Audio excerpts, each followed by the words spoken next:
ضلع کونسل کے چیئرمین خادم حسین کی جانب سے ضلع کونسل کے فنڈ سے مختلف علاقوں میں ترقیاتی کاموں کا آغاز کر دیا گیا ہے۔ اسی حوالے سے افتتاح کا سلسلہ بھی جاری ہے۔ خادم حسین کی جانب سے یونٹ کونسل چک نمبر 3 میں مختلف علاقوں میں 25 لاکھ روپے کی لاگت سے مختلف اسکیموں کا افتتاح کیا گیا۔ چک نمبر 3 پہنچنے پر خادم حسین کا یونٹ کونسل کے چیئرمین و ممبر ضلع کونسل منشا جٹ نے ان کا استقبال کیا۔ اس موقع پر خادم حسین نے مختلف اسکیموں کا افتتاح بھی کیا۔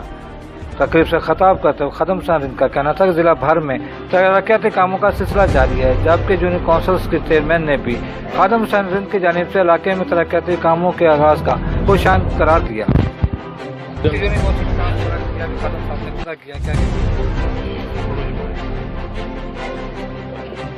ہمارے یوسی میں روڈ بنے ہیں، نالیاں بنی ہیں، اللہ تعالیٰ نے توفیق دی، آگے بھی دینے کی ہمیں کرانے کی توفیق عطا فرمائے۔ کیا کہیں گے آج کیا فائدہ ہو رہا ہے؟ ہم جی بہت مشکور ہیں خادم صاحب کے کہ یہ بلدیاتی آئی نظام ہے، اس میں ہمیں جو کام رہ رہے تھے، سولنگ ہے، رستے ہیں، مٹی ہیں، نالیاں ہیں، نلکے ہیں، گندیاں ہیں، پائپ ہے، جو کام لوگوں کی بنیادی ضرورتیں تھیں وہ بلدیات کی وجہ سے ہمیں خادم صاحب کی وجہ سے مل رہے ہیں۔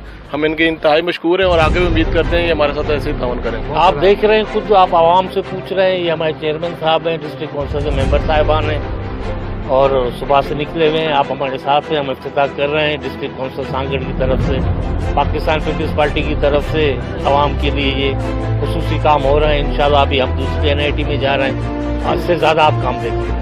ضلع کونسل کے چیئرمین خادم حسین کا کہنا تھا کہ ضلع بھر میں ترقیاتی کاموں کا سلسلہ جاری ہے۔ ان کا کہنا تھا کہ آنے والے دنوں کے اندر 40 کروڑ روپے کی لاگت سے مزید ترقیاتی کاموں کے لیے ٹینڈر کیے جائیں گے اور ضلع بھر کے تمام علاقوں میں بلا تفریق ترقیاتی کاموں کا سلسلہ جاری ہے۔ میرا ضلع مکان کے ساتھ بات کی ہے۔